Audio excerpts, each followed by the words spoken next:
ষষ্ঠ শ্রেণীর সকল শিক্ষার্থীবৃন্দ, ইনস্টিটিউট অফ বেসিক ম্যাথসের পক্ষ থেকে সকলকে স্বাগত। আজ আমি তোমাদের গণিতের 1.5 অনুশীলনীর যে কয়েকটি প্রশ্নের অঙ্ক বাকি আছে সেই প্রশ্নের অঙ্কগুলো সমাধান করে দেব। এগুলো তোমাদের অত্যন্ত গুরুত্বপূর্ণ। এই অধ্যায়ের দেখো আমরা 1.5-এর 1, 2, 3, 4, 5 এগুলি সবগুলি সমাধান করে দিয়েছি। একই সাথে 10 থেকে 15 যে সরল অঙ্ক আছে সেগুলো সমাধান করে দিয়েছি। এখানে লসাগু, গসাগু, ভগ্নাংশের গুণ, ভাগ, সরল সবগুলি সমাধান করা হয়েছে। কিন্তু এই অধ্যায়ে যে প্রশ্নের অঙ্ক আছে, এখানে মাত্র 4টি প্রশ্নের অঙ্ক আছে, 6, 7, 8, 9।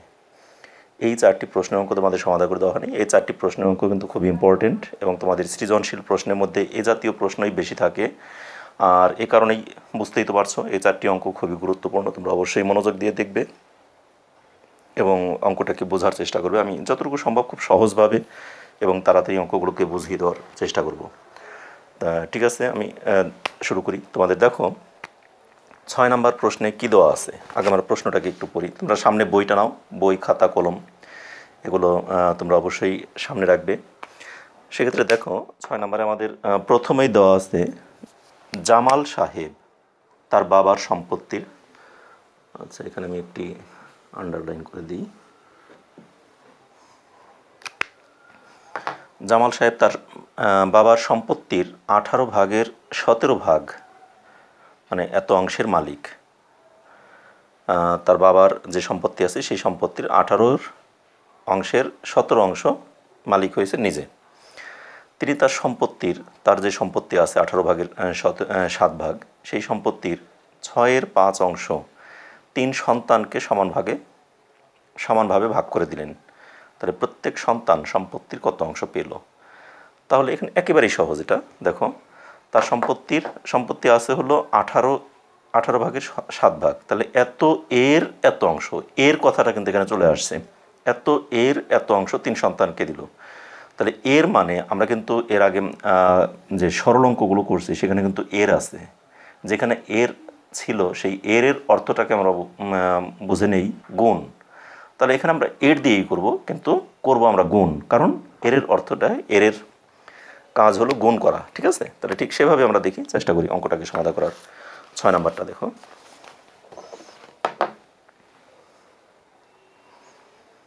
এখানে আমরা লেখাটাকে স্টার্ট করতে পারি এভাবে।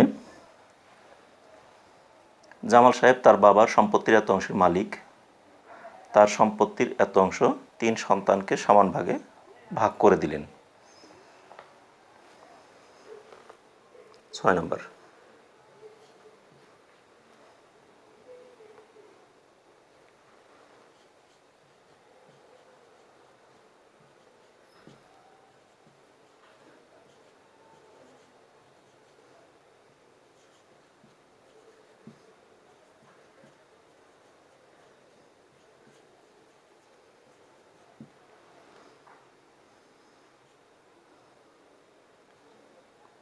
সম্পত্তি হতে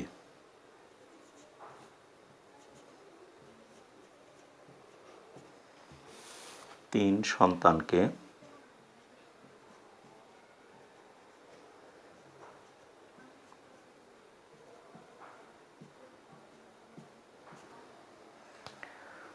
তার সম্পত্তি হতে 3 সন্তানকে দিলেন কত অংশ দিলেন? আচ্ছা, তার সম্পত্তির, এখানে সম্পত্তিরই লিখি, হতে লেখাটা বাদ দিয়ে দিলাম। তার সম্পত্তির 3 সন্তানকে দিলেন। এখানে আমরা এভাবে লিখলাম, জামাল সাহেব তার সম্পত্তির 3 সন্তানকে দিলেন। তাহলে সম্পত্তির তার সম্পত্তি আছে কত? 18 ভাগের 7 ভাগ আছে, তাই না? তাহলে এখানে আমরা 18 ভাগের 7 ভাগ লিখি।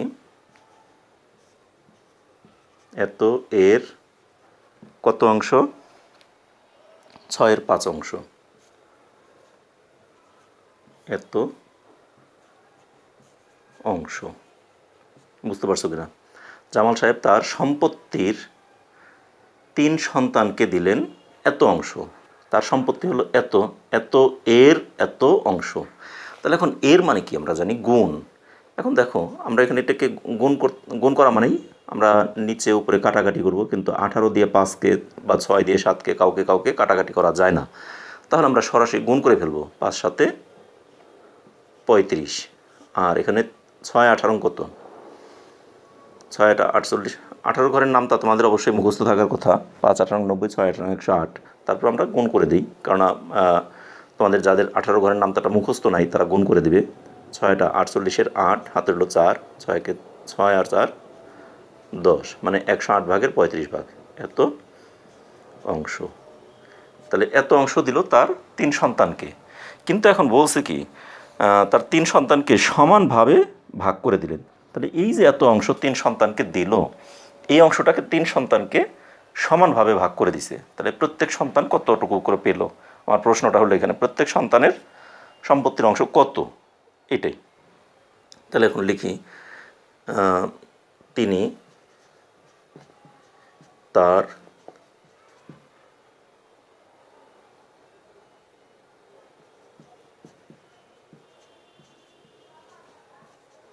সন্তানকে সম্পত্তির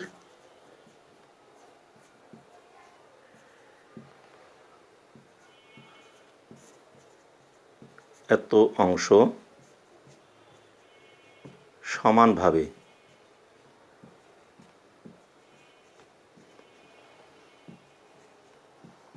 ভাগ করে দিলেন।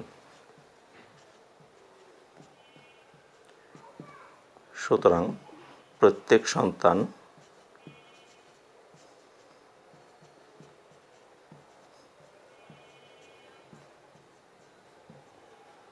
পেল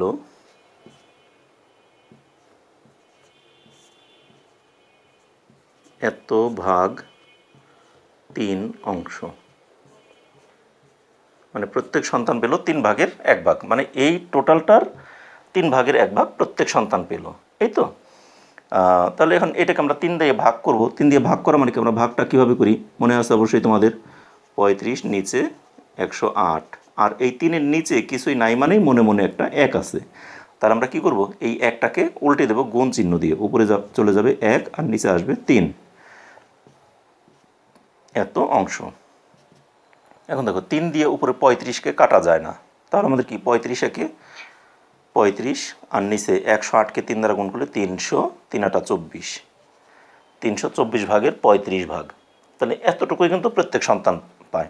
তাহলে এখানে বলছে কি, প্রত্যেক সন্তানের সম্পত্তির অংশ কত, বা প্রত্যেক সন্তান, এখানে প্রশ্নে আমাদের যা বলছে সেই জিনিসটি আমরা দেখাই, প্রত্যেক সন্তানের সম্পত্তির অংশ বের করো। তাহলে এটি উত্তর, এত অংশ। উত্তর, প্রত্যেক সন্তান পায়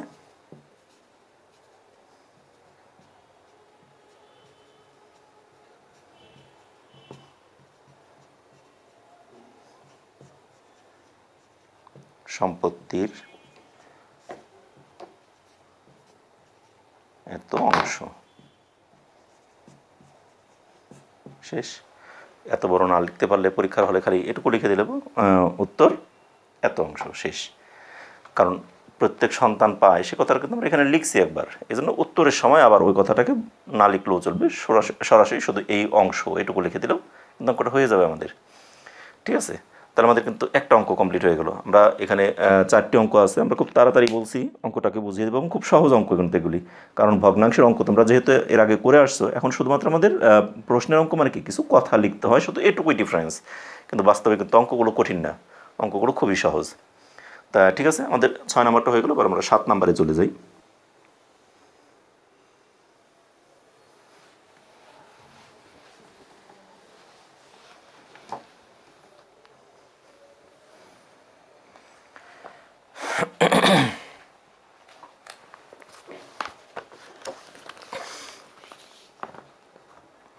সাত নম্বরে বলছে দুটি ভগ্নাংশের গুণফল এত, তাদের মধ্যে একটি ভগ্নাংশ এত হলে অপর ভগ্নাংশটি কত।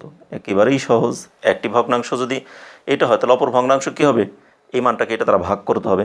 কারণ আমরা তো জানি দুটি সংখ্যার গুণফল, দুইটি সংখ্যা মনে করলাম, আমি একটু বোঝাই, মনে করলাম এটা একটা প্রথম সংখ্যা গুণ দ্বিতীয় সংখ্যা। তাহলে এই দুটি সংখ্যাকে যদি গুণ করি, গুণ করলে আমরা পাবো কি, গুণফল পাবো না, গুণফল পাবো তো। তাহলে আমাদের মনে করি প্রথম সংখ্যা দ্বিতীয় সংখ্যা যেহেতু কথা লেখা নাই, আমাকে বলছে দুটি সংখ্যার গুণফল, তাহলে যে কোনোটি দেওয়া থাকতে পারে। এই জন্য আমরা প্রথম দ্বিতীয় কথাটাকে উচ্চারণ করব না, আমি বোঝানোর জন্য শুধু এখানে লিখলাম। তাহলে মনে করি প্রথম সংখ্যাটা আমাদের দেওয়া আছে, তাহলে এই প্রথম সংখ্যা যদি দেওয়া থাকে আর গুণফল যদি দেওয়া থাকে, তাহলে দ্বিতীয় সংখ্যাটা কি হবে? দ্বিতীয় সংখ্যা সমান সমান হবে এই গুণফলকে প্রথম সংখ্যা দ্বারা ভাগ, তার কারণ এটা গুণাকার আছে, এই গুণটা যদি ওপাশে চলে যায় তাহলে কি গুণফলের সাথে ভাগ হয়ে যাবে, অর্থাৎ দ্বিতীয় সংখ্যা সমান সমান কী হবে? গুণফল ভাগ প্রথম সংখ্যা। এই তো, তার আমাদের যে সংখ্যাটা দেওয়া আছে ওই সংখ্যার দ্বারা গুণফলকে ভাগ করলেই অপর সংখ্যা পাওয়া যাবে। তাহলে আমরা এখানে প্রদত্ত সংখ্যা, তাহলে গুণফল ভাগ প্রদত্ত সংখ্যা সমান সমান অপর সংখ্যা বা অজানা সংখ্যা, এরকম আমরা লিখতে পারি। আর যদি আমরা কিছুই না লিখি তাহলে অন্যভাবে আমি একবারে শর্টকাট লিখে দিই। দেখো,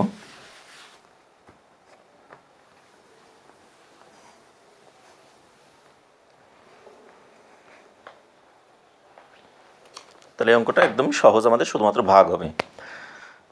7 নম্বর দেওয়া আছে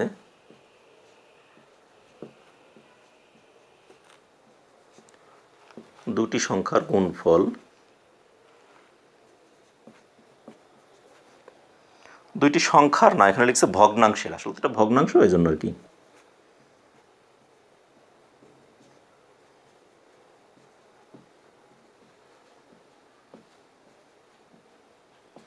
দুইটি ভগ্নাংশের গুণফল 48 সমস্ত 8-এর 1, বা এটাকে গুণ করলে কত হয়? 48 আর 8 গুণ করলে যা হয় তার সাথে 1 যোগ করব। 8 8 64 আর 1 65, 5 হাতের হলো 6, 4 8 32, 4 8 32 আর 6 32 33 34 35 36 37 38, 385/8, ঠিক আছে? তাহলে 385 ডিভাইডেড বাই 8, এটা হলো আমাদের দুইটি সংখ্যার বা দুইটি ভগ্নাংশের গুণফল, ঠিক আছে?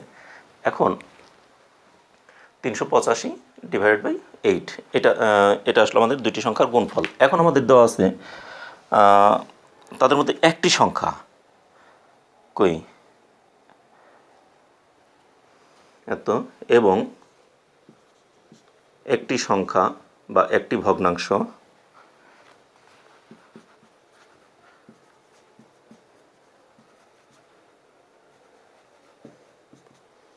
একটি ভগ্নাংশ কত দেওয়া আছে? 1 সমস্ত 32 ভাগের 13 ভাগ, বা এটাকে আমরা 32 একে 32 আর 13, 32 33 34 35 আর হলো 10 45, 45 নিচে 32।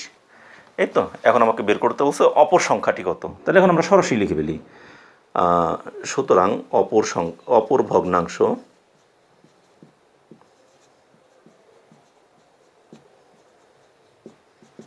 ভগ্নাংশ সমান সমান গুণফল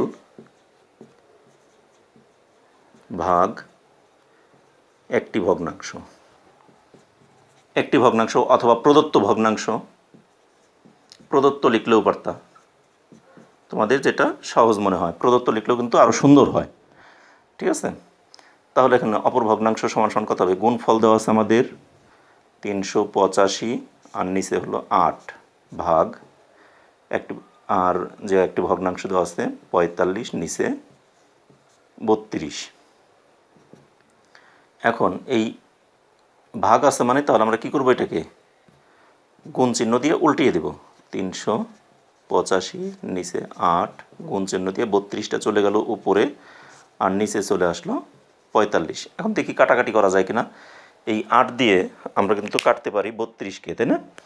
দেখো, 8 দিয়ে 8 একে 8, 4 8 32। আবার এই 45কেও আমরা কাটতে পারি 5 দিয়ে। 45কে আমরা যদি 5 দিয়ে কাটি তাহলে কত হয়? 5 9 45, আর এটাকে 5 দিয়ে কাটলে 5 7 35, 36 37 38, 3 5 35, 5 7 35, 77। এবার 9 দিয়ে 77কে ভাগ করা যায় না, ঠিক আছে?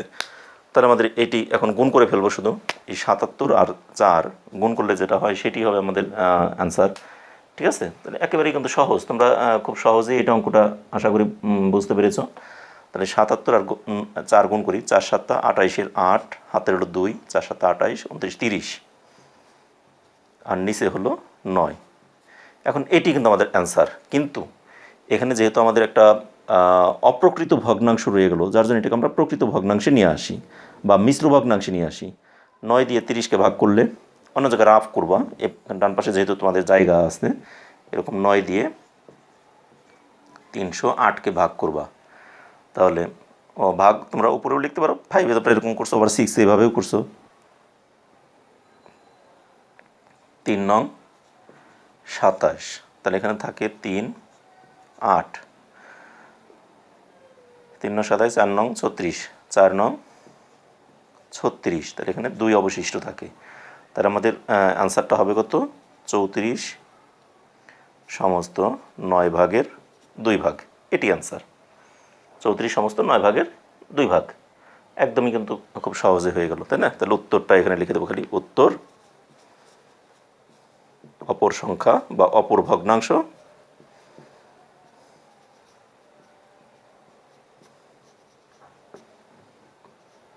34 সমস্ত 9 ভাগের 2 ভাগ। শেষ।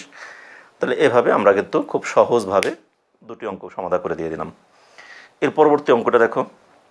তাহলে আমাদের একটি ভগ্নাংশের দুইটি ভগ্নাংশের গুণফল দেওয়া আছে, তার মধ্যে একটি ভগ্নাংশ দেওয়া আছে। তাহলে অপর ভগ্নাংশ কী হবে? ওই গুণফলকে, যে ভগ্নাংশটা দেওয়া আছে প্রদত্ত ভগ্নাংশ, ওইটা দ্বারা ভাগ করলেই আমাদের অপর ভগ্নাংশটা পাওয়া যাবে। সেটাকে আমরা করে ফেললাম। এবার আমরা 8 নম্বর অঙ্কে চলে যাই। দেখো,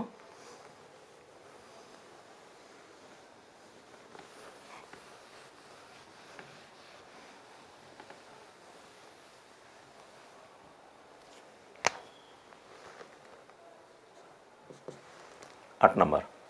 8-এ আমাদের কী দেওয়া আছে? একটি পানি ভর্তি বালতির ওজন 16 সমস্ত 2-1 কেজি। তার মানে একটি বালতিতে পানিও আছে এবং বালতিটার ওজনও আছে, দুইটা, পানিটা একদম ভর্তি, এর ওজন হলো 16.5 কেজি। আর বালতির 4-1 অংশ পানি ভর্তি থাকলে তার ওজন হয় এত কেজি। খালি বালতির ওজন কত? এখন বলো, একটা বালতিতে যখন, মনে করি এখানে একটা বালতি দেওয়া আছে আমাদের, ঠিক আছে, এখানে একটা আমাদের বালতি, এই বালতিটা একদম পরিপূর্ণ পানি, এটার ওজন আছে কত? 16 সমস্ত 2-1 কেজি। আরেকটা বালতি, ঠিক সেম বালতি একটা দেওয়া আছে, মনে করো সমান মাপেরই আর একটা বালতি, সেটার 4 ভাগের 1 ভাগ পানি, এই পর্যন্ত পানি আছে, ঠিক আছে। আর এটার ওজন হয়েছে কত? এটার ওজন হলো 5 সমস্ত 4-1 কেজি, ঠিক আছে। এই তো আমাদের দুইটা প্রশ্ন। এখন এই অবস্থা আমাকে বলছে এই বালতির ওজন কত, সেটা আমরা কীভাবে বের করতে পারি? একটু চিন্তা করে দেখো তো। আমরা যখন বের করব, এই সম্পূর্ণ বালতিটা আর পানিটার ওজন যা আছে, সেখান থেকে যদি এই ওজনটাকে বাদ দেই, তাহলে কিন্তু বাদ দিলে আমাদের বের হবে কার মান? সম্পূর্ণ অংশ পানি থেকে আমাদের এইখানে হলো 1 অংশ পানি, পানি 1 অংশ পানি, আর এটা হলো 4-এর 1 অংশ পানি, 4-এর 1 অংশ পানি। তাহলে এই দুইটার মধ্যে যখন এই পানিটা থেকে, এই পুরাটা থেকে যখন এটা বাদ দিব, তখন আমাদের কি, এই সম্পূর্ণ অংশ পানি থেকে 4-এর 1 অংশ পানি বাদ দিলে আমাদের যেটা থাকে, ঠিক ততটুকু পানির ওজনটা বের হবে। কারণ বালতির ওজন এখানেও ছিল, এখানে কিন্তু বালতির ওজন পুরাটাই আছে, তাহলে এখানে কমছে শুধু পানির ওজনটা। তাহলে আমরা এই টোটালটা থেকে এটাকে যদি বাদ দিই, তাহলে আমাদের বালতির ওজন কিন্তু বাদ চলে যাবে। এখানে বালতি একটা, এখানে বালতির ওজন যা আছে এখানে তাই আছে, শুধুমাত্র এখানে পানিটা কম আছে, পানির ওজনটা কম আছে। তাহলে কতটুকু পানির ওজন কম আছে, সেটা 1 অংশ থেকে এই অংশ বাদ দিলে আমাদের থাকবে কত? 1 অংশ থেকে 4-এর 1 অংশ বাদ দিলে 4-এর 3 অংশ থাকবে। তাহলে এত অংশ পানির ওজনটা খালি বের হবে যদি আমরা এই মানটা থেকে এটা বাদ দিই। বুঝতে পারছো? তাহলে এটাকে আমরা বাদ দিলে শুধু এত অংশ পানির ওজনটা বের হবে। আর সেটার সাথে আগে আমরা শুধু এত অংশ পানির ওজনটা যদি বের করতে পারি, সম্পূর্ণ অংশ পানির ওজন আমরা বের করতে পারবো ঐকিক নিয়মে। তাহলে সম্পূর্ণ অংশ পানির ওজনটা যদি আমরা এই টোটালটা থেকে আবার বাদ দিই, তাহলে আমাদের বালতির ওজনটা বের হয়ে আসবে।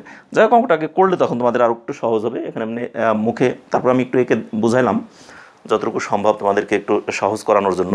তারপর আমি অঙ্কটাকে ক্লিয়ার করে সমাধান করে দিলে তো তোমাদের আর একটু সহজ হবে, ঠিক আছে।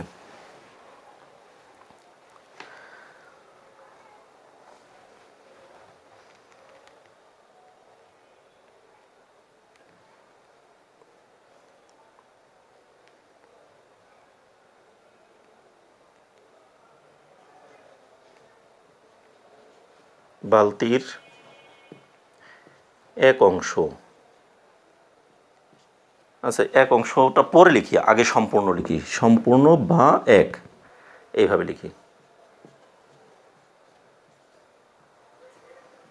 বা এক অংশ পানি প্লাস পানির ওজন, বালতির ওজন প্লাস বালতির ওজন,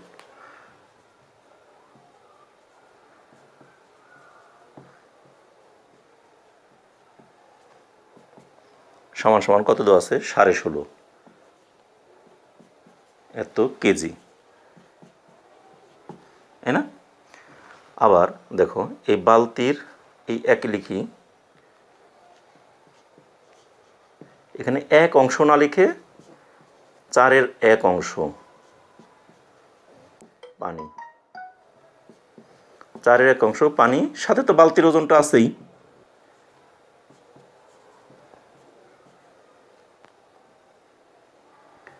সাথে বালতির ওজন,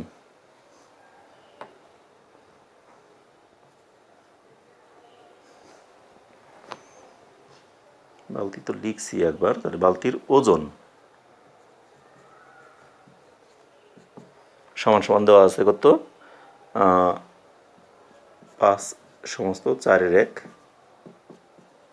কেজি। এখন দেখো আমি যদি এই পুরাটা থেকে পুরাটা বিয়োগ করি, এখানে আমি একটা লিখলাম বিয়োগ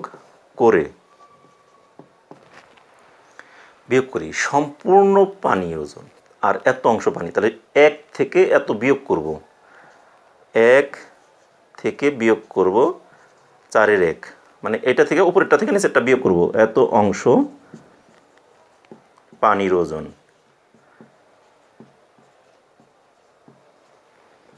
কারণ এই বালতির ওজন থেকে যখন বালতির ওজন বাদ দিব, তাহলে বিয়োগ করলে বালতির ওজনটা তো পুরাটা বাদই চলে গেল, বিয়োগই হয়ে গেল। আমরা জানি বীজগণিত তোমাদের করাইছি, সেই অনুযায়ীও যদি আসি, আমাদের বীজগণিতের সময় নিচের চিহ্নটা চেঞ্জ হয়ে যায়, বালতির ওজন প্লাসের বালতির ওজন মাইনাসের দুইটা কাটা যায়, তো ওইভাবে আমরা এখানে বীজগণিত প্রয়োগ করবো না, এই জন্য আমরা এমনিতেই বাদ দিয়ে দিলাম শুধু। আর এখানেও আমরা এই যে নিচের চিহ্নটা বিয়োগ হয়ে যাবে, তার মানে 16 সমস্ত 2-এর 1 বিয়োগ 5 সমস্ত 4-এর 1 এত কেজি। ঠিক আছে, এখন আমরা সমান সমান এখানেই করব, এখানে লিখব বা 1 থেকে 4-এর 1 বিয়োগ করলে কত থাকে, 4 লসাগু নিলে 4 × 4 বিয়োগ 1 অংশ পানির ওজন, এখানে আমাদের 16 × 2 = 32 আর 1 33/2, 4 × 5 = 20 আর 1 21/4 কেজি, বা 4 থেকে 1 বিয়োগ করলে 3 নিচে 4 অংশ পানির ওজন সমান সমান, এটাকে লসাগু করলে 4, 33 দুগুণে, কারণ 2 দিয়ে 4কে ভাগ করলে হয় 2, ভগ্নাংশে যোগ বিয়োগ তো অনেক করাইছি পারার কথাই, তারপর আমি একটু দেখিয়ে দিই, 2 দিয়ে 4কে ভাগ করলে হয় 2, আর সেই 2 দিয়ে 33কে গুণ করলে 66, বিয়োগ 4 দিয়ে 4কে ভাগ করলে হয় 1, আর সেই 1 দিয়ে 21কে গুণ করলে হয় 21 এত কেজি হয়ে গেল। তাহলে সুতরাং আচ্ছা এখানে বা দিয়েই দিই আবারও, 3 নিচে 4 অংশ পানির ওজন সমান সমান 66 থেকে 21 বিয়োগ করব, 1 আছে কত হলে 6 হবে 5, 2 আছে কত হলে 6 হবে 4 নিচে 4 কেজি। এখন দেখো এই 4-এর 3 অংশ পানির ওজন হলো এত কেজি, তাহলে এখন আমরা লিখতে পারি সুতরাং 1 অংশ মানে সম্পূর্ণ অংশ পানির ওজন কত হবে, এই মানটা দ্বারা ভাগ হয়ে যাবে। আর ভাগ মানে কি, ভাগ মানে আমরা জানি 45 নিচে 4 আছে, তাই না? তাহলে আমরা গুণ দেব, ভাগ হওয়া মানে এটা উল্টে যাবে, নিচে চলে আসবে 3 আর উপরে চলে যাবে 4 এত কেজি। এখন দেখো এই 4 দিয়ে 4কে কাটা যায়, 3 দিয়ে 45কে কাটলে 3 15 45, তাহলে সমান সমান 15 কেজি। আমরা একটা জিনিস পেয়ে গেলাম অঙ্কটা করে, সেটা হলো 1 অংশ পানির ওজন, মানে বালতি ভর্তি যে পানিটা আছে সম্পূর্ণ পানির ওজন শুধু 15 কেজি, কিন্তু আমরা দেখছি সম্পূর্ণ 1 অংশ পানি আর বালতি দুইটা মিলিয়ে হলো 16.5 কেজি, তার মধ্যে শুধু পানির ওজন পেয়ে গেলাম 15 কেজি। এখন এই 16.5 কেজি বালতি এবং পানি দুইটা মিলিয়ে যে 16.5 কেজি, সেখান থেকে যদি আমরা শুধু পানির ওজনটাকে বাদ দেই, তাহলে বালতির ওজনটা পাওয়া যাবে। আমাকে তো বের করতে বলছে বালতির ওজন কত। তাহলে এখন এই 16.5 কেজি থেকে যদি 15 কেজি বাদ দিই তাহলে কি আর 1.5 কেজি থাকবে বালতির ওজন। মুখে মুখে কিন্তু বের করে ফেলতে পারলাম আমরা এটা, কিন্তু মুখে মুখে বের করলেও হবে না, আমাদের অঙ্কটা করে দেখাতে হবে। তাহলে এখন আমরা এটাকে কীভাবে করে দেখাতে পারি সেই জিনিসটা আমরা এখন চলে আসি, ঠিক আছে। সুতরাং খালি বালতির ওজন কতটুকু হবে সেটা আমরা বের করবো। এখানে 15 কেজি বিয়োগ করবো কত থেকে, এই যেখানে আমরা যেটা বের করছি আমাদের সম্পূর্ণ বালতি এবং পানির ওজন ছিল 16.5, ওইটা থেকে এই 15টাকে বিয়োগ করব, ঠিক আছে। তাহলে এখন আমি উপরের অংশটুকু মুছে দিই, মুছে দিয়ে বাকিটুকু সমাধান করি। তা না হলে আমার তো এখানে জায়গা নাই, আমি উপর থেকে কিছু অংশ মুছে দিলাম। তোমাদের আশা করি সবার একটু উঠানো হয়েছে। যদি না হয়ে থাকে তাহলে স্ক্রিনশট দিয়ে রাখো তোমরা।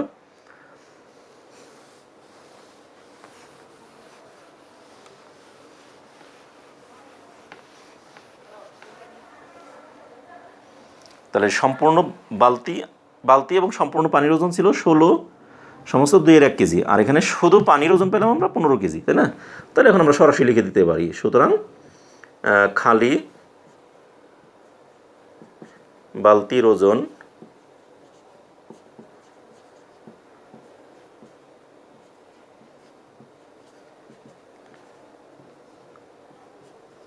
এত বিয়োগ 15 কেজি। এটা 16 দুগুণে 32 আর একে 33, নিচে 2 বিয়োগ 15 কেজি। এখানে 2 লসাগু নিলে, এখন আর এই অংশ দরকার নেই। তাহলে উপরে থাকে 33 বিয়োগ 15 দুগুণে 30 কেজি। তাহলে উপরে 33 থেকে 30 গেলে থাকে 3, নিচে 2 কেজি। এটাকে আমরা যেহেতু উপরেরটা বড়, তার মানে অপ্রকৃত ভগ্নাংশ, সেই অপ্রকৃত ভগ্নাংশ থেকে আমরা মিশ্র ভগ্নাংশে নিয়ে আসতে পারি 1 সমস্ত 2.1 কেজি। এটা কিভাবে আসলো সেটাও তোমরা জানোই। 2 দিয়ে 3কে ভাগ করলে 2 একে 2, 1 অবশিষ্ট থাকে। তাহলে ওই ভাগফল 1 লিখলাম, আর ভাজক যে 2 ছিল সেই 2টা আসলো হরে, আর এই ভাগশেষ 1 চলে গেল উপরে। এত কেজি। আমাকে প্রশ্ন বলছে কি খালি বালতির ওজন নির্ণয় করো। তাহলে উত্তর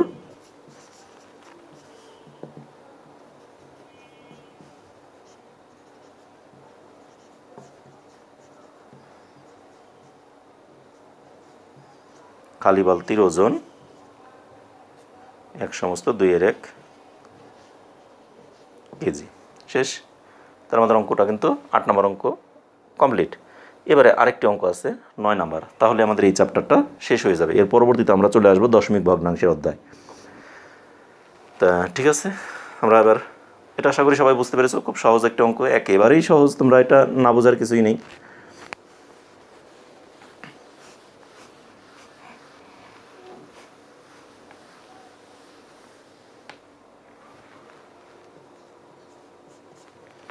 নয় নম্বরে আমাদের কি দেওয়া আছে,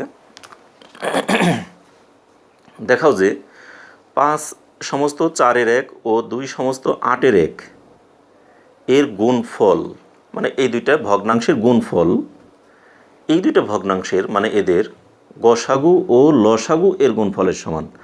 তাহলে দেখো আমাকে 3টি অঙ্ক করতে হচ্ছে।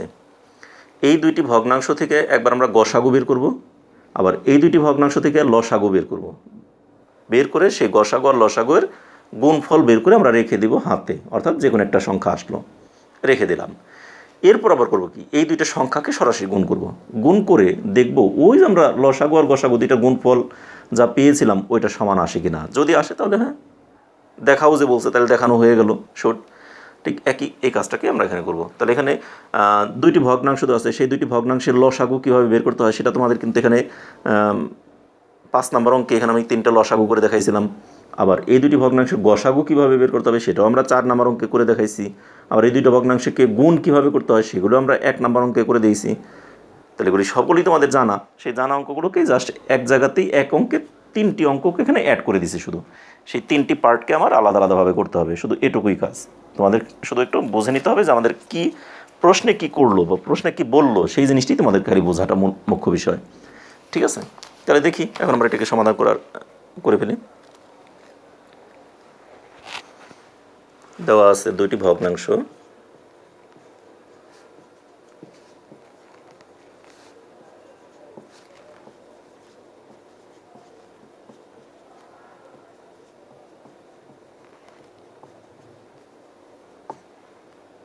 দুইটি ভগ্নাংশ এত ও এত, ঠিক আছে। এখন এত এর গুণফলটা আগে বের করি, গসাগু লসাগু পরেই করি। তাহলে এখন লিখি প্রশ্ন মতে বা সুতরাং এদের ভগ্নাংশ দুটির গুণফল কথাটা লিখে নিই।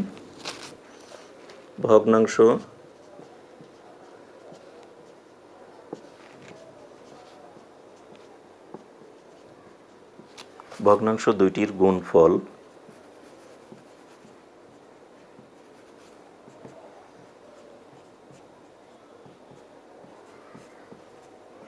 এত, 4 5 20 আর একে 21 নিচে 4, 8 2 16 আর একে 17 নিচে 8। 4 দিয়ে 17কে বা 21কে কাউকে কাটাকাটি করা যায় না, 8 দিয়েও 17 বা 21 কাউকেই কাটাকাটি করা যায় না। তাহলে আমাদের যেটা আছে শুধু গুণ করে দেব। 4 এটা 32 আর উপরে 17 দিয়ে এটাকে গুণ করব। 17 একে 17 7, হাতের হলো 1, 17 2 34 আর একে 35। তার মানে 357/32। এটা হলো আমার দুইটি ভগ্নাংশের গুণফল। আমার একটা জিনিস আমি পেয়ে গেলাম, এটাকে আমি হাতে রেখে দিলাম। ও যে বলছি দুইটার গুণফল আমরা বের করে ফেলছি। আমার হয়তো বা এই অংশ মুছে ফেলতে হতে পারে, কারণ এখানে অঙ্কটা অনেক বড় হবে। কারণ আবার এই দুটি ভগ্নাংশের গসাগু বের করব, এই দুটি ভগ্নাংশেরই লসাগু বের করব। বের করে দেখব সেই গসাগু আর লসাগু দুইটাকে আবার গুণ করব, গুণ করে দেখব এই মানটা সমান হয় কিনা।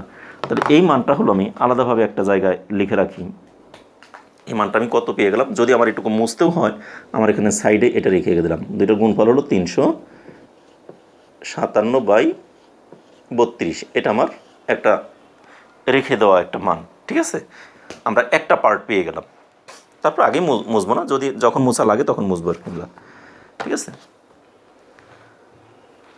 এখন আমরা করব কি, এই দুটি ভগ্নাংশেরই গসাগু বের করবো আগে। তাহলে এখন লিখি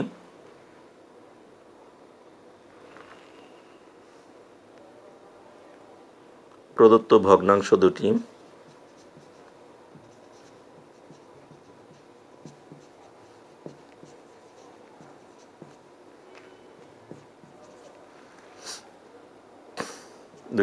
কত 5 সমস্ত 4/1 বা 4 5 20 একে 21/4 এবং 2 সমস্ত 8/1 বা 8 2 16 আর একে 17/8। তাহলে একটা হলো এটা আর একটা হলো এইটা, ঠিক আছে। এখন আমাকে বলছে ভগ্নাংশ দুটির লসাগু এবং গসাগু বের করবো। তাহলে আমরা গসাগুটা বের করি। এখন লিখি ভগ্নাংশ দুটির গসাগু।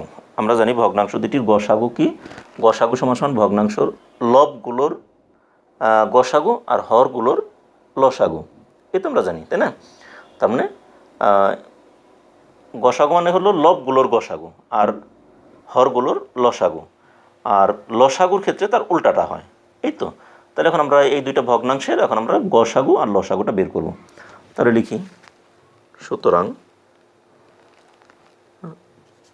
21 নিচে 4 ও 17 নিচে 8 এর গসাগু। গসাগু সমান আমরা জানি লবগুলোর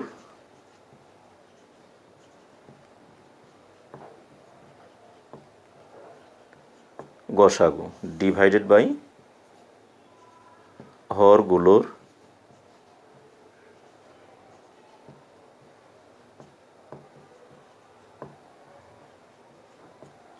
লসাগু।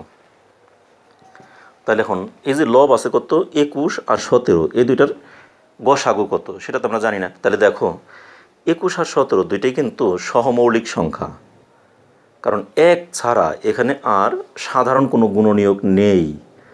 আর সহমৌলিক সংখ্যার গসাগু কিন্তু অলওয়েজ 1। এটা কিন্তু আমরা সরাসরি কিন্তু এখানে 1 লিখে দিতে পারি। এখানে কিন্তু আমরা গসাগুটা না বের করেও বলতে পারি। কিসের জন্য আমরা তো এটা জানি, আমরা কিন্তু এর আগেও তোমাদেরকে শিখাইছি সহমৌলিক সংখ্যা কাকে বলা হয়। মৌলিক সংখ্যা এরকম 1.1 অনুশীলনীতে 1.2-এ আমরা এগুলি খুব সুন্দর করে তোমাদেরকে সব শিখিয়েছি। তাহলে সেই হিসেবে সহমৌলিক সংখ্যা 21 এবং 17 দুইটি কিন্তু সহমৌলিক সংখ্যা। সহমৌলিক সংখ্যাগুলোর অলওয়েজ গসাগু হয় 1। তারপরেও তোমাদের যদি কনফিউশন থাকে তোমরা এখানে এরকম রাফ করবে, ডান পাশটায় দাগ দিবে, দাগ দিয়ে তোমরা 21 আর 17-র গসাগু বের করবে। কীভাবে? 17 দিয়ে 21-কে ভাগ করো, 17 একে 17 থাকে কত? 17, 18, 19, 20, 21, 4, 4 দিয়ে আবার 17-কে ভাগ করবা, তাহলে 4 4-এ 16, বিয়োগ করলে থাকে 1, 1 দিয়ে আবার 4-কে ভাগ করলে 4 একে 4। তাহলে আমাদের অরিজিনালি গসাগু আসলে কোনটা? এই যেখানে আমাদের সর্বশেষ যে ভাজক হিসেবে আমাদের যেটা রইলো 1, ওইটাই হলো গসাগু। তাহলে আমরা কিন্তু এভাবেও বের করতে পারি। এটা রাফ তোমাদের করে দেখালাম, কিন্তু আসলে কিন্তু এই কাজটুকু না করলেও চলতো তোমাদের। তাহলে আমাদের 21 এবং 17 এর গসাগু হলো 1, আর হরগুলোর লসাগু অর্থাৎ 4 এবং 8-এর লসাগু 8। সেটাও তোমরা রাফ করে দেখাও। 4 এবং 8, এটাকে যদি আমরা 2 দিয়ে ভাগ দিই তাহলে 2 4, আবার 2 দিয়ে দিলে 1 2, তাহলে আমাদের কত? 2 দুগুণে 4 দুগুণে 8।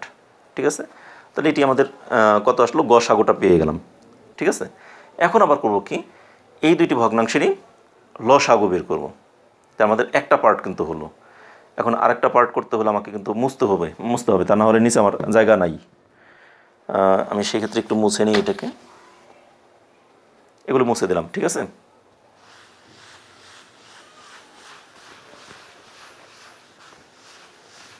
সবটুকুই মুছে দিলাম।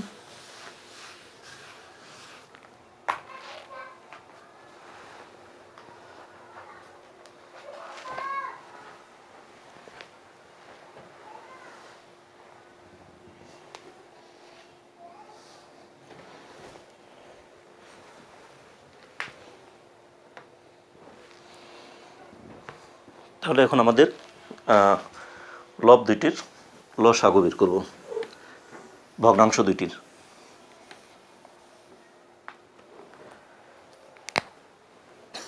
আবার আমাদের ভগ্নাংশ দুইটি যেন কত কত ছিল তো ভুলে গেলাম, সব মুছে ফেললাম। 4 5 20 আর কি 21/4, 21/4 ও 8 2 16 একে 17/8। হ্যাঁ, ভগ্নাংশ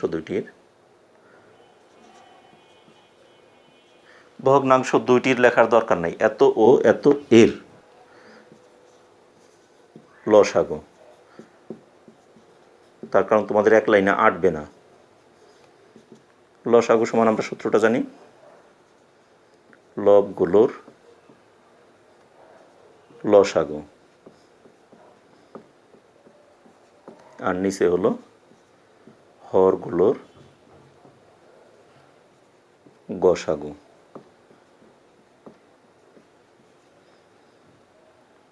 তাহলে লবগুলোর লসাগু কত?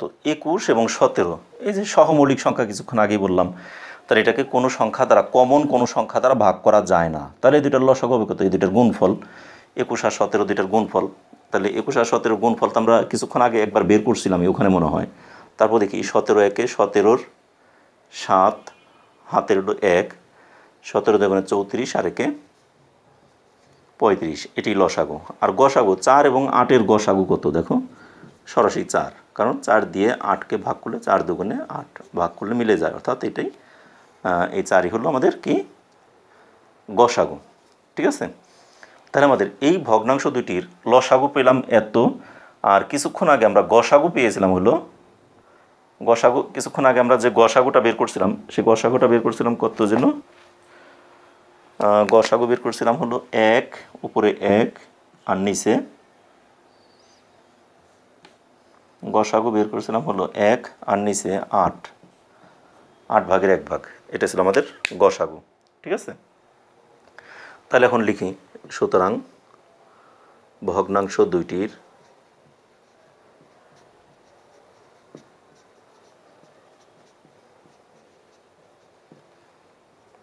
গসাগু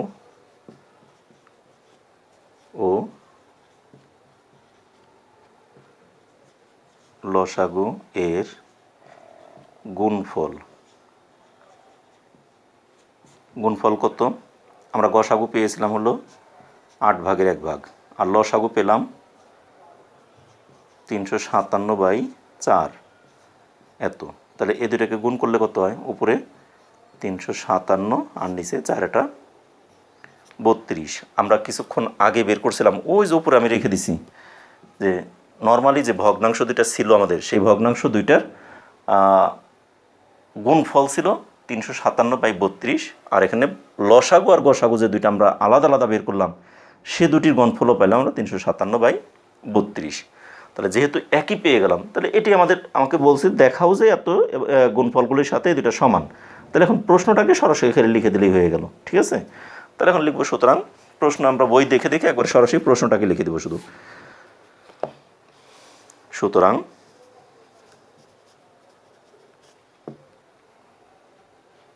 ভগ্নাংশ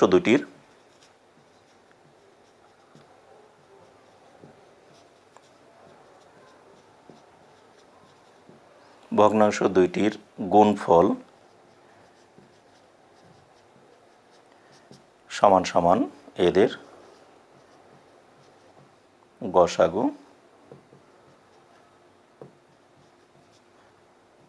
ও লসাগু এর গুণফলের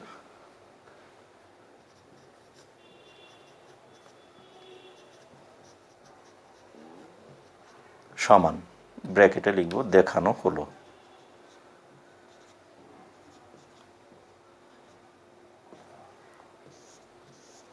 ঠিক আছে, তাহলে এভাবে আমরা অঙ্কগুলো করব। তাহলে 9 নম্বর অঙ্ক আমরা কিন্তু এখানে আমি দুইটা পার্ট কিন্তু উলটপালট করে ফেলছি। এখানে আমার সর্বপ্রথম ছিল কি, এখানে কিন্তু যে দুইটি ভগ্নাংশ দেওয়া ছিল সেই দুইটি ভগ্নাংশের আমরা প্রথমে গুণ করছি, সেটা মুছে দিছি, তোমরা অবশ্যই তুলে ফেলছো। সেই দুইটি ভগ্নাংশের গুণফল আমরা পেলাম কত? 357/32। তারপর করলাম কি, আমরা ওই ভগ্নাংশ দুইটার লসাগু বের করলাম। লসাগু মানে কি? লবগুলোর লসাগু, হরগুলোর গসাগু। এরপরে ভগ্নাংশ দুইটার গসাগু বের করলাম আমরা। গসাগু বের করে পাইছি আমরা 8/1, সেটাও মুছে দিছি কিন্তু। এখন ভগ্নাংশ দুটির গসাগু ও লসাগু এর গুণ ফল আসলো আমাদের 8/1 গুণ 357/4। এই দুটাকে গুণ করে যেটা আসলো সেটা দেখা গেলো আমাদের প্রাথমিক যে ভগ্নাংশ দুটার গুণফল ছিল সে দুটার সমান চলে আসলো। তাহলে এরকম আমরা লিখে দিলে অঙ্কটা কমপ্লিট হয়ে গেল।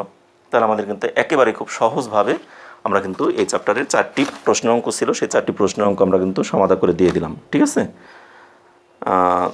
তাই ঠিক আছে, আমাদের আজ এ পর্যন্তই। আগামী ক্লাসে আবার তোমাদের সাথে দেখা হবে।